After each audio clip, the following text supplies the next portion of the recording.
100,000? As long as they're better than negative 500,000, or the subsidy is 500,000 or less, that's their goal. Right now, we're at, Jules. A subsidy of 272,000, okay, and then Having a convention. they expect the subsidy to be 396,000.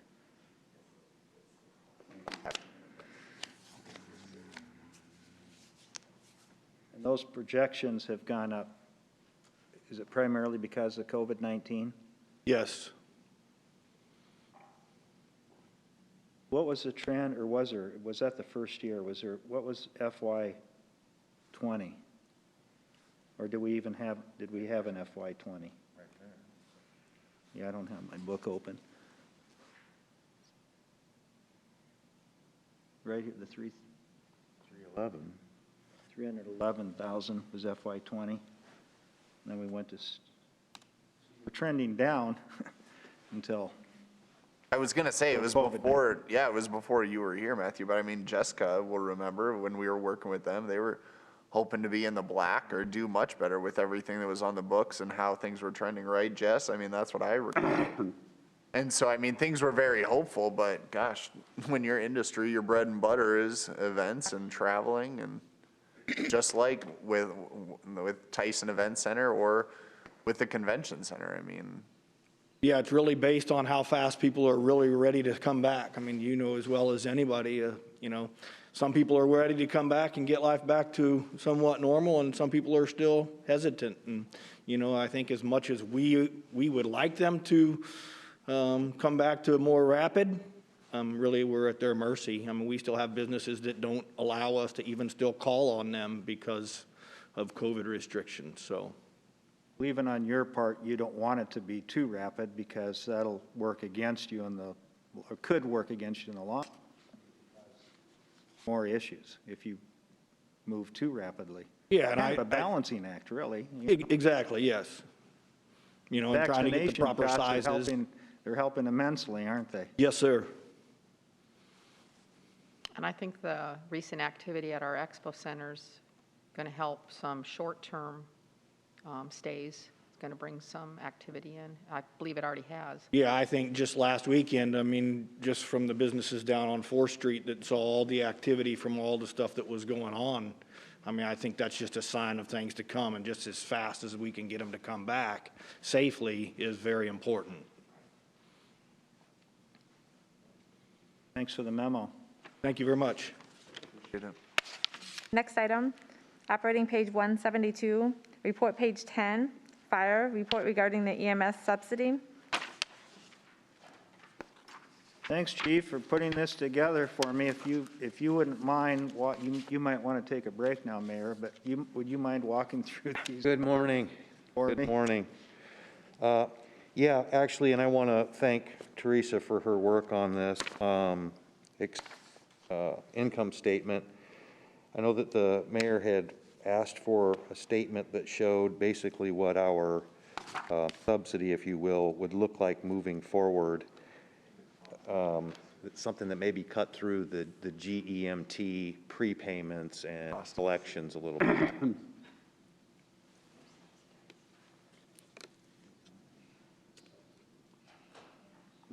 So it obviously shows revenue going up, shows expenses going up.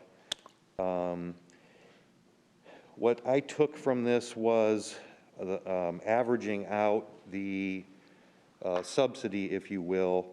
We're certainly on the right path. If you average it out, we're at 522. And that's... Where are those numbers, Chief? I want to try to follow you on. Yeah, what line are you looking at? And when you say the revenues are going up, is that your total revenue number? Yes, yes. So when I said that, basically, I was looking at total revenue numbers are headed up. And then I mentioned that total expenses have also headed up. You're probably looking at adjusted net, right? Income Yes, is the line you're looking at. And then the average is what you're saying is around the 500K. right. So if you average out all of those subsidy numbers, you know, we're sitting, for FY21, we'll be sitting at an average over those years of 522. And obviously, it's headed in the right direction. That's what we want to see.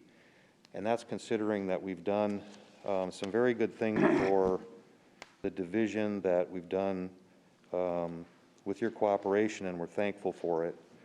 Obviously, from the memo, you see that we took care of some pay issues. We made sure that the people in that division were fairly compensated. And then, as you know, just recently, we added the 3 and changed schedules for the division, which ended up putting an ambulance, extra ambulance on the street in the evening, and just bolstered that division. It puts more 911 rigs on the street. So I'll try to answer any questions, or Teresa can maybe help out. Chief, you're telling, and I'm sorry, I want to make sure I understand it. It's just important to me. The net income under actual total is a negative $1,858,000, that number. Is that what you're taking and dividing by 5 years? Mm-hmm. Get your average? That's what I did, yes.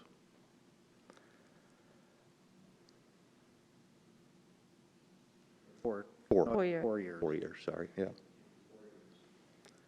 Did you take it by the, it looks like it's the estimated, because the actual is just year-to-date, like it would only have FY '21 year-to-date. So if you do the estimated, that would give you the full year, what we estimate out and project out '21 to be, would give you a full 4 years. Yeah, because the year-to-date for FY '21, you're in a positive. Right. Looks very good. Then you end up, Yeah. But that's prior, that was, And that's because we've already had a big GEMT collection. that's where that comes into play. and in the first part of the year, he didn't have that additional crew. So that's where the GEMT is subsidizing that crew. So Offsetting. Oh, because your estimate on the GEMT is the 1,000,006 right. for FY '21. Okay. Yep. And do you see where the employee compensation goes up? That includes that additional crew that you approved. Okay. Where the year-to-date, that crew was not there the first, Where it goes months from of the year. 13 to 24. yep. So then is it accurate to say then we're trending downward, or are we trending? When you added the new crew, it's not going to look that good in the year of 2022. Correct. Right, because the total will be there for the expense of that crew. You're going to lose a bunch in 2022. Well, I would anticipate, because the crew would be there for the full year, that you would see what your estimated is, and that subsidy would be multiplied by 2. So I would anticipate it to be about $200,000. Well, then why are we asking for property taxes for $674,000?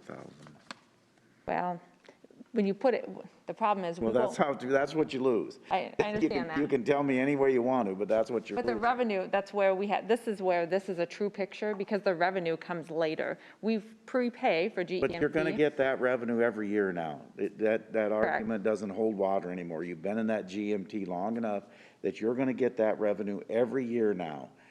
So it is going to be, in fact, a $600,000 subsidy. Because you've got that figured in, your GMT is figured in this budget.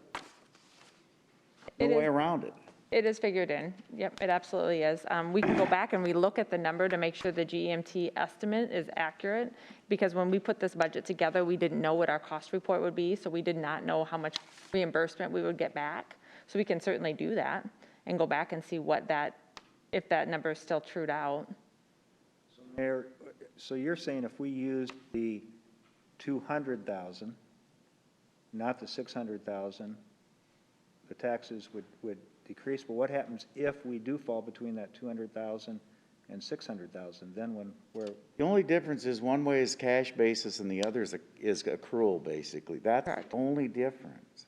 we're doing the. So if she accrual. missed the revenue because she didn't know what she was gonna get in this budget, that's the only way. But you're gonna finally, you're gonna have a Eventually, flat line yep. on the GMT. It's not gonna matter at the end of the day. So you're looking at a $600,000 budget, and the only way you're not is if the GMT that she projected is incorrect. And that's based on the cost report that we submit every year. And so that does fluctuate some. So do we want to keep it at the 600?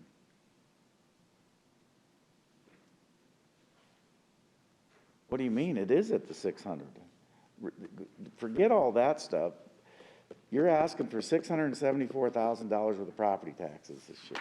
No, but I'm asking, Well, I don't know that you can change it because you don't, I don't know, I don't know how they get into the budget.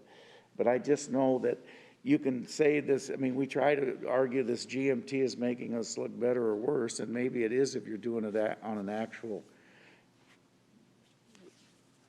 cash basis, I guess, or accrual, it could be accrual, because you're accruing it in as you go.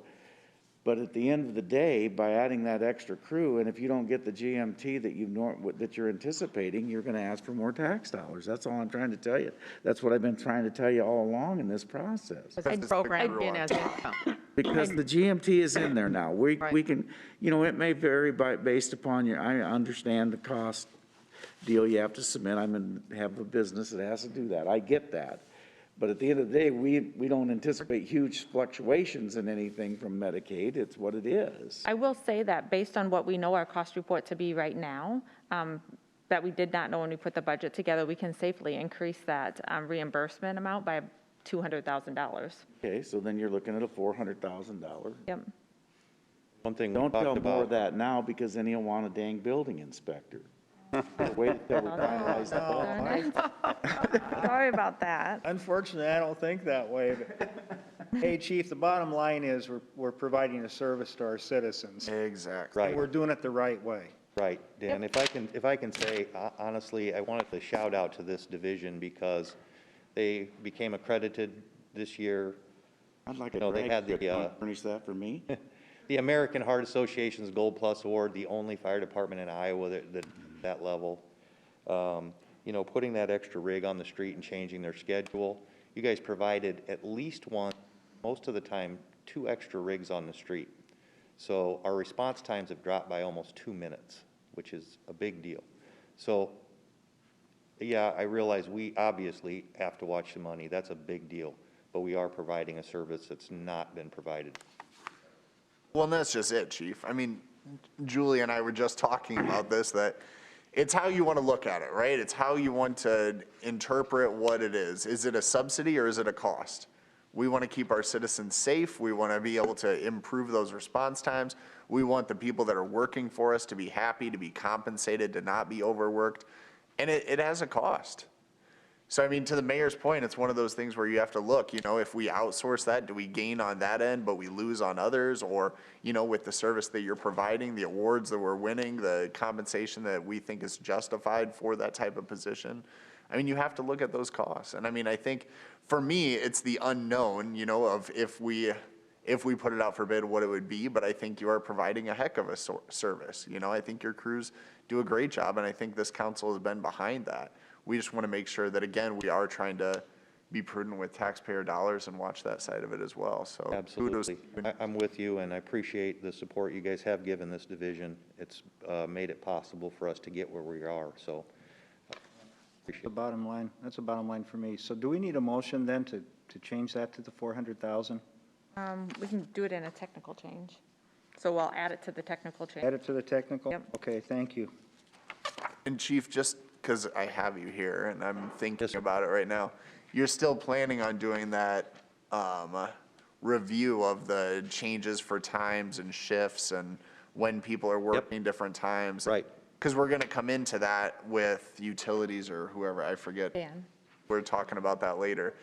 And it's like, I'm not a staffing agency. I don't understand, but I just want you to make sure that you're on top of that and making sure that your personnel is happy with the change or you're adjusting to whatever needs to be. Without looking, I believe that's coming up in April. That'll give us the 3-month snapshot. Yeah. So I will get you a report on that when I get the results.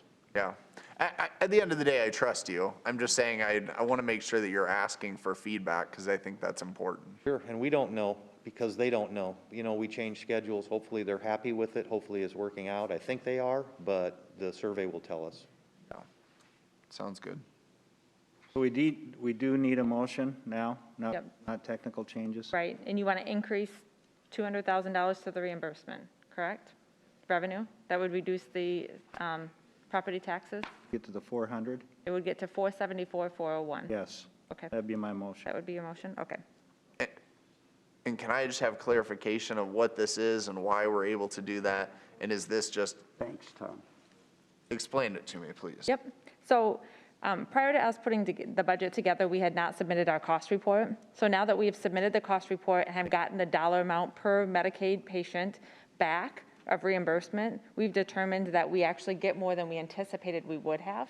So I feel comfortable knowing what our current dollars are and what we know we'll be getting for the FY22 budget, that we can increase the revenue by $200,000.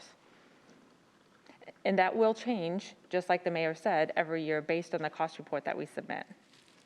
And so we may run into this year after year because we won't have that completed cost report Yeah, done. yeah. We're It's the hopeful. timing of everything. Yep. We talked about that. Well, and this is the first time we've actually had to submit it, so we're hopeful in future years that the review process is completed quicker.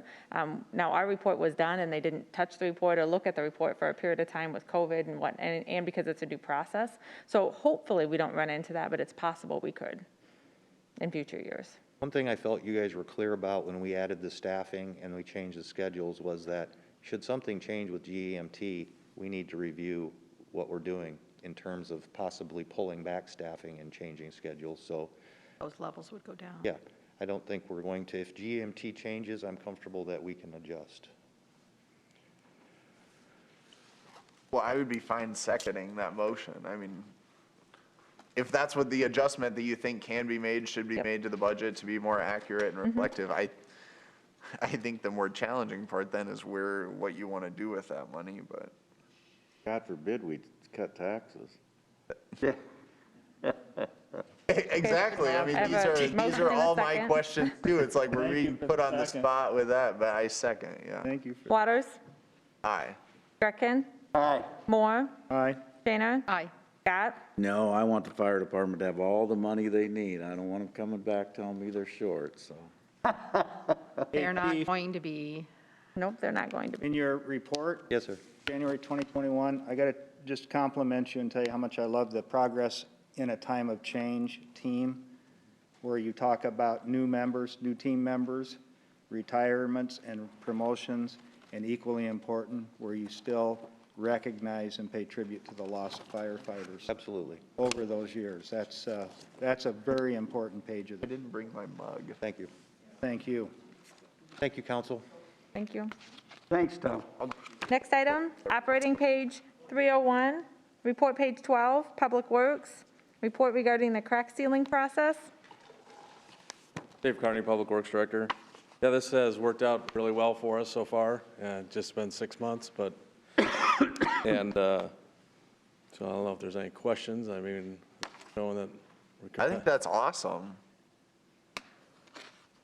I think it's impressive, David. I mean, I think that that's where, at least when you and I have had conversations, where if we can continue to think innovatively, like, is there a way that crews can work better together or do different things? And look what's happened. I mean, geez, for it to get down around the 2015 contract level, you know what I mean? Like, if it can get down that cost. Well, that's, I struggled with how to present that because the 2015 contract was substantially different than the two other ones. The two other contracts dealt with higher volume roads. That's why I think your costs jumped up. What our staff did this year was kind of a pretty good mix, so I thought about averaging them all. Yeah. So, I mean, it's the 2015 contract really concentrated on a lot of lower volume roads. That's why I think the price was lower, because they Okay. less traffic control and things. Well, either way, I think it's a good value for Yep. what you did. No, and like I said, in the report, we're using the total cost of the employees that were brought on, not just the time they were crack sealing. So I dedicated their total cost to this, putting in there, plus what we had to augment during the hiring process. So I think, once we get a full year, it'll be I think we'll show that that cost might come down some too. Thanks, Really- Dave. Next item, operating page 359, report page 13, utilities, discussion regarding improvement request for a second shift in the underground utilities. Brad Pitts, Interim Utilities Director. Mark Sims provided a memo outlining a few scenarios for 12-hour shifts. I think for the basis of this conversation, staff is requesting that we stick with council consideration of 5 full-time positions for a second shift for the utilities underground department. Mr. O'Brien is here to answer any further questions that you may have. What do you do for additional equipment? Because you failed to put that in this budget, and you can't tell me you're not gonna have additional equipment. If nothing else, you gotta have a pickup to get people to the job site to relieve. We utilize other crew trucks. We have a third shift crew truck, the second shift. You got a crew out working, you're gonna bring that crew in The other crew. and leave the hole open. Nope. We have 3 crew trucks on first shift and we have 1 crew for third shift. So they just operate different trucks. Understand, but if you're using all the trucks you have today, If we're using all the trucks we have, including third shift, that means we have a lot more issues than we can handle. We won't have the staffing to cover. okay, so what you have is extra trucks today. We have an extra truck right now in the shop, which is third shift. So second shift would utilize third shift's truck. And if they're on the job site, third shift would utilize first shift's truck. We make, with the recommendation, we have enough equipment to maintain what we have, except for major issues that would arise, multiple main breaks.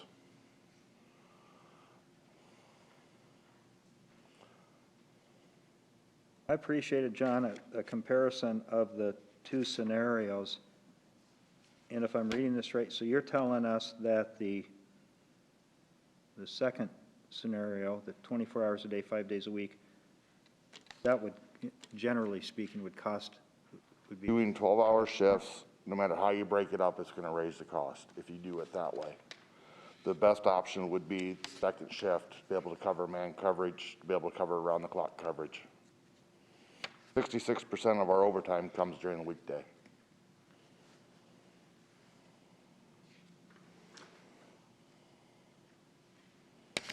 What was that stat again? 66% of our overtime comes during the weekday.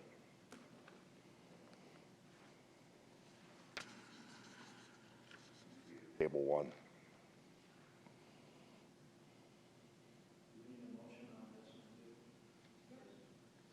What if you wanted This to would add a be crew? for the whole new team, right? The second shift team, correct. And the cost for that or what? 234, is that what that is? The 234, 758? Actually, 272 is what 72. the improvement request is in for. That's the overtime table only. But the improvement request is 272, 966, and it would be split between the water fund and the sewer fund.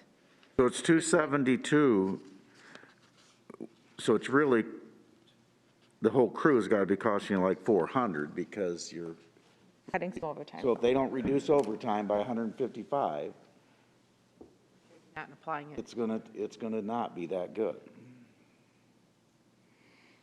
It doesn't always seem to work around here when we hire additional police and fire. It doesn't seem to play out like a good plan should. I think we've seen that, but I know it's gonna pass, so it doesn't matter. Well, and I don't know.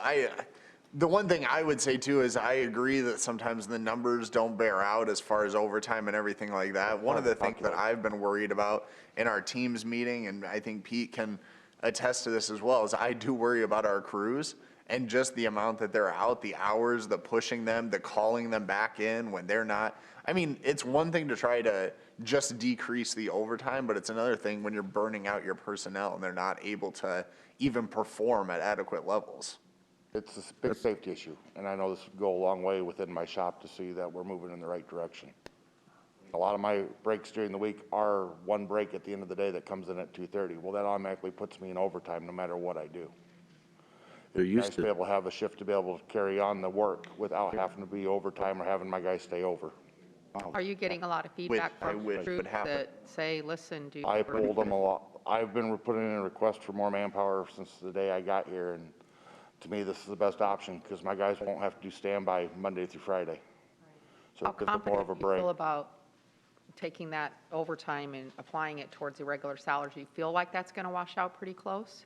It all depends on how our main breaks come. I mean, that's why I have a hard time sitting here telling you exactly what the dollar amount's going to Right, be. right. It's And just- of course, you can never predict what it'll be exactly. That It's all by on how the property. breaks come in. I mean, if I have multiple breaks, obviously I'm gonna have to keep shift people over. And if there's only one break that we're carrying on, like usually the majority of the time, that's what happens. That second shift will be able to pick up and take over and carry on. And unfortunately, I asked John the other day, there's already 31 water main breaks. 36. 36 now, 36. calendar year. Lyman, yeah, I'm not surprised. So we're gonna get dangerously close to 200. No, no. We're on average for You about. always get, when the frost moves like it moves, you get more water breaks than you do in the summertime. Don't let 1 or 2 months of bad snap. That is Okay, I'm not gonna argue It's with an that. Oh, average. No, I'm that's just true. talking- That's true. When the And frost what the mayor's moves saying and is heat, correct, it's yes. just, it's an average. Yeah, that- Last year, we got most of our main breaks during the summer, and they came in waves of multiple main breaks at a time. It really depends on what the system does and how people use it in the Well, system. until we figure out how to fix a water main around here the right way, then that is, look at that pipe, and if it's shot, and you know it's gonna break 20 feet away, and do it all at one time, you're gonna continue. How many multiple breaks do we have in the same block? And we've never figured out Quite a few, don't how to go to the next curve. I know I have multiple projects in engineering to solve that problem right now. Well, I'm just telling you, that's why we get a lot of them, is because you fix it and it gets strong in that point and breaks it 50 feet down the road because the pipe was bad all the way to the next valve. Vision Street, LaPlante, those are my main problem areas, there's no lie. That's why it's in engineering to get repaired this year. Because I won't play that game. We have to get on top of this and we have to still maintain our system. And our system is getting older and we don't replace the miles of mains that we needed to replace every year, so the maintenance does go up higher, which puts it on my division to try to keep everybody in water. Which is where you've said before, or at least you said it earlier, is that we try to be proactive rather than just reactive. Or trying to your do more hope with this additional crew is that it would be proactive and not just. Because this crew could still continue to work during daylight hours. Right now, when my crew goes home at 3 o'clock, 3:30, there's still a lot of daylight hours and time where they could be fixing stuff and repairing stuff. When my third shift comes in, they're sort of restricted to more of just low noise, flushing hydrants, working valves, not making a bunch of ruckus at night. Well, the second shift would still be able to keep doing construction and be able to keep moving forward. Mayor, I'm going to make a motion to approve the improvement request as originally presented to us for the 3 8-hour shifts during the normal work week and use of a standby list on weekends. I'll second that. Greckin? Before we do the vote, did the Public Works team have a recommendation on this when the team reviewed it and went through all of the numbers? Yes, yeah, their recommendation, and we've spoken recently and last week and at the meeting, but their recommendation was to, I got really confused by the scheduling scenario, but what we believe the best operation for them will be 3 crews, 5 days, 24 hours. And I think everybody, to my knowledge, are in agreement with that. And it would be not, Public Works is obviously in the meeting, but the utilities department are really the people, that are concerned. Not that Dave's not concerned. Where's Dave at? Dave's concerned, but I think everybody's in agreement. Dan, I don't know of anybody who wouldn't at least like to take a look at it. And I know Bob's right. The cold weather increases, but if you look at the numbers for the last, I think we saw numbers for 18, 19, and 20, and 20 was 140, Yes. and the other two might have been, I don't know if they were higher or lower, but they're all really They were a little close. bit lower. Our main breaks spiked last year. But Yeah, okay. Well, I liked having this comparison. I'm glad that. yes, Because it was really helpful to me anyway, because I couldn't do the numbers in my head, and it just helped to see it on paper. That's all I have for discussion. yeah, and my hope would be that it does reduce overtime to help pay. It probably won't do all of it, but Overtime and safety. yeah, exactly. And being more proactive. I mean, I think it's all of those things. I hope that we can get a little more on top of things. Well, I'm sorry, I just gonna say, I gotta believe the general public would appreciate this very much. There's nothing like having water line break and not having access to water. We have a lot One of of- large valves that need to be replaced. And right now, current structure, I would have to work my guys around the clock to get them done. With this extra team, it's going to help you get in I'd be front able of to those start and it on fix them first before shift. they break. I'd be able to start on first shift and finish it up on second shift. And weren't there, when we talked about this originally in one of the meetings, I think I provided some information, probably couldn't find it quick enough now, but the things that we were doing, you were putting sensors out. We put sensors on hydrants to help monitor the pressure in the system. Yes, so they're working to try to identify those problems that add to the water line breaks, and maybe eventually, I'm hoping, the data we're getting right now is very good. yeah. We have a couple sensors that show spikes, and we're trying to locate what's causing them. So, I mean, we're collecting that data daily now, and we're actually able to see what our system's doing. And as much time as they're spending on water line break, there's a lot of routine maintenance that's suffering, that's not getting done. And hopefully, keeping up with it will allow us to do that as well. Our valves are huge. When we have bad valves in the system, it causes for a lot more shutdown, a lot more area will be out of water. And I'm not gonna lie, it drives me up the wall when I see something on our mapping system that they knew it was a bad valve back in 2000 and it never got fixed. That just drives me up the wall. If it's a bad valve, we have to get to it and get it repaired. Drives me up a wall to drive around town and see fire hydrants 4 years in a row with a sticker with the flag on it. We are meaning getting it's them out of repaired service in quicker now. in a highly dense residential neighborhood. We are getting them repaired quicker now. Well, there's been one on 36th Street, just off of Hamilton. Did you get that one? Because it's been at least 4 years, that thing I will check it out. out of service. And There was, East side of, on the east side? south side of, yeah, on the Yeah. east side. Yeah, Yeah, you go up that hill. Yeah. That's what that is. It means it's out of Yeah. service. Got a tag on it. I will check it out, see what's going on. and it helps, the mayor asks for this all the time, and I think so do the other council members, but it'll help when you give updated reports to the Public Works, because Pete and Alex are representatives, so just to see how things are going on a quarterly basis, if not monthly, or whenever. You meet monthly, don't you? yes, yeah, and that's during the winter months. I suspect we'll go to 2 at some point here in the spring. 2 a month. Sorry, No, you're fine. you started taking the vote, and I wanted to have discussions. Moore, Aye. Dana, Aye. Scott, No. Waters. What does this have as an impact? I just wanted to ask, so improving this, I mean, are we taking the 200 that we just did for fire and putting it towards this, or is No, there an this- increase? Can't do it. You got to use a utility fund. On utility rates, so half for water and half for sewer, which we will have to look at the sewer rates again, but water is relatively healthy right now. Okay. Aye. Passes You had- 4-1. You had Mr. Gretkin as an aye? Yes. Yes. Thanks, gentlemen. Thank you. On to the technical changes. We need a sewer rate. It's coming before the election. CIP technical changes. You can blame it all on me. Project 611001, city share new residential development. Update the FY22 and FY23 work plans to include $50,000 per year for the Burton Street plating issues. The tech, A motion? Does that take a motion? yeah, well, do we need it for both? Can we do it together? We can do it together, just for both of them, yep.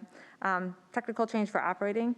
Increase the budgeted amounts for fuel for regular fuel from $2.08 a gallon to $2.38 a gallon, and diesel from $2.41 a gallon to $2.69 a gallon, for a total budget change of $97,344.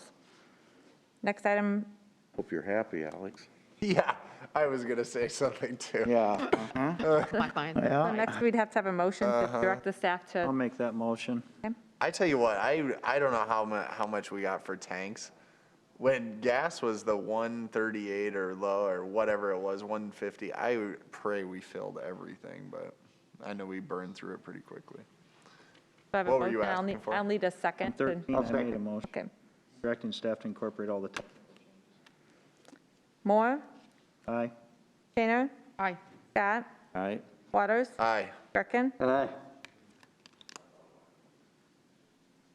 I'll need a motion to direct us to balance. That motion, Second. Shaner, Aye. Scott, Aye. Waters, Aye. Greckin, Aye. Moore. aye. I have a couple things that I want to make sure. Don't leave, don't leave.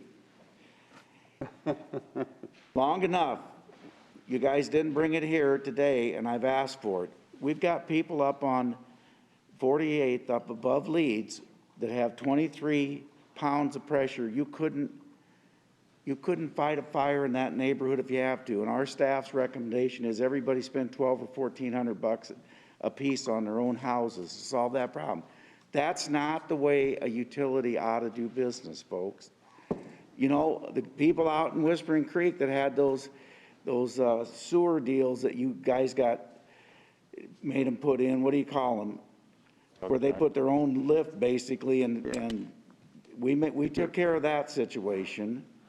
And they knew when they bought there, they were gonna have to do that. So what are we gonna do about that? The issue with that, with any neighborhood at that elevation, is that the only way to increase their pressure is to put them on a different pressure zone. Why'd we let them build there then, guys? Well, I don't have the answer to Well, that. then but- we gotta figure out an answer. And we were working on that. I have a plumber going up there to check it out. He has not responded back to me because he's working with the homeowner to get into the house to see what's going on. I had valve guys go up, check all the valves, and also took pressure readings up in that area. And it shows exactly, what they got on their readings was exactly what was in that area.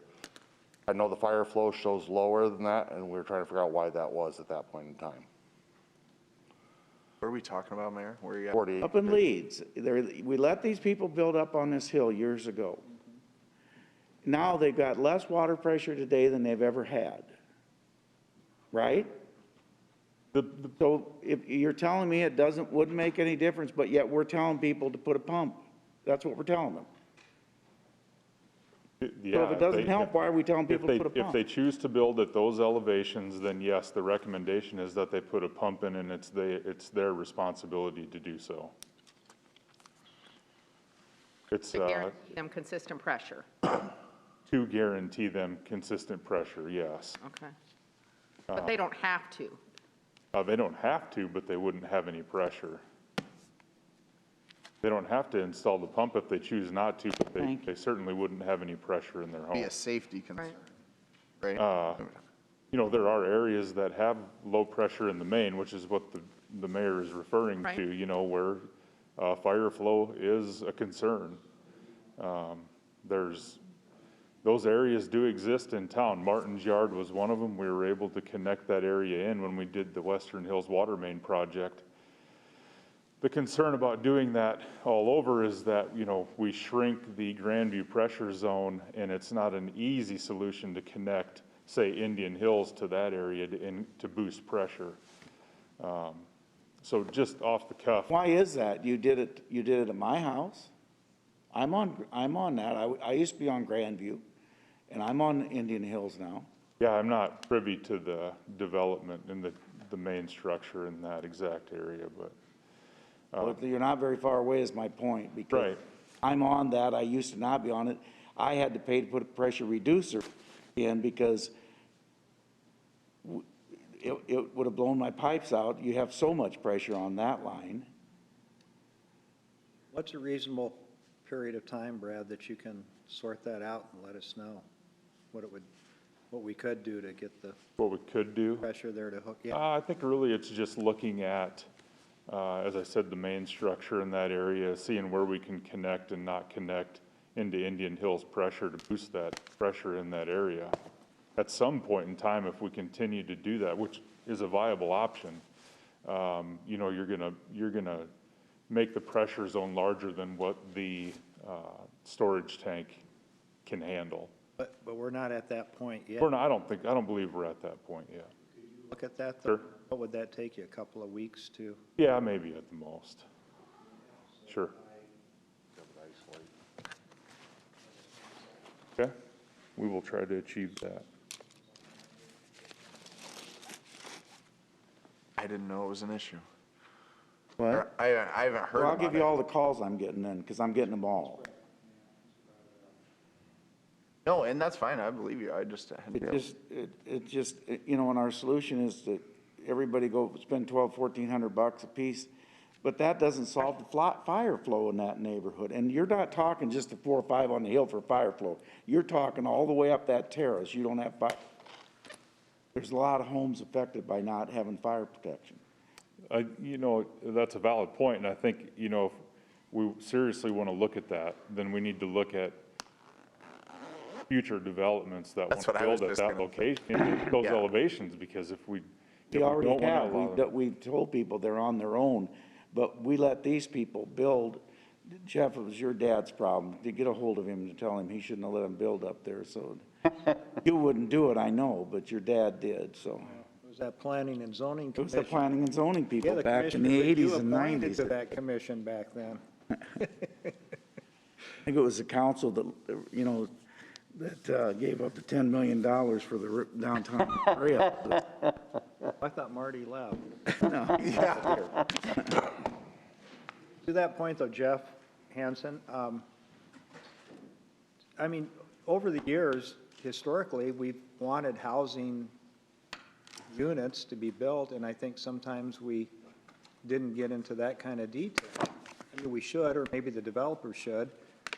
We all share responsibility in that, but wasn't that your kind of take on it over the years since you've been here, that we just, Well, think how what far. we wanted to build? Right, but think how far, when I was on the Grandview tank, in my neighborhood, if you flushed, you didn't shower. And those guys are at least 50-foot higher elevation than I am minimum, and I was at the end of the line, a few houses down the street, but basically I was in the line and at the high point. So I can't imagine that they even have enough pressure to flush a toilet and do the laundry at the same time. Because of their elevation, because they are at the very end of a line with no loop whatsoever. So the worst case, the way you increase pressure, I'm not a water expert, you'll tell me I'm wrong, but you know, when you loop, when you're at the end of the line, it's even worse. If somehow you can get a loop, you may be able to maintain some semblance of pressure, but without I mean, you're as high as the Grandview Tower at that elevation out there. I think what Morningside Plumbing is going to try and assess here is that the flows at the hydrant are sufficient to feed the pump. But their claim is that the pump is not keeping up with the usage in the home. And I don't think that's, there's another issue there, I believe, that these people aren't receiving the pressure that they want. And that's why we're looking into it, why I hired a plumber to look into it too. That way, when we have the total picture in front of us to make a decision what's going on, But Jeff, we look at that in developments, don't Yeah, so just recently, Jeff Hansen, Community Development Operations Manager, just recently with the adoption of our new subdivision ordinance, we do have the pressure zones and the elevations identified within that ordinance, and they are checked. We're dealing with one right now, actually off of First Street in Greenville, extending a existing subdivision in that area, and you wouldn't think of the elevation being a concern in Greenville, but we did a flow test working with the fire marshal and utilities department. A flow test, it's a dead-end line on a 6-inch main. Did a flow test and unfortunately came in and it was less than 50 PSI. And we advised the developer that a loop would be required to increase that. And in this case, we went back out, did a flow test, and found out that the developer's own private valve to that hydrant was shut off and has been shut off for a number of years. And once that was resolved, the pressure came back. So it's not always, you know, as we're looking at these flow tests and these developments, we're also looking at other areas where there may be issues with valves or anything in that case. But eventually he'll have to loop that line as well. There's future development planned in that area, and so we're laying that out. And so we are looking at at them during the DRC level when they do come in. Where previously, in yesteryear, we didn't do so much of that, did we? Not as much. But we'll get an answer by the 22nd. Hey, otherwise I'm going to refer them all to you. Election year. Refer them all to you, we'll handle. You're going to be busy. Thank you, I gentlemen. got your number. Thanks, Pete. guys. Right. Move we adjourn. Second? Scott, All right. Waters, Aye. Greckin, Aye. Moore, Aye. Shaner. Aye. Save $200,000 on the fire, you could have given it to Daryl, but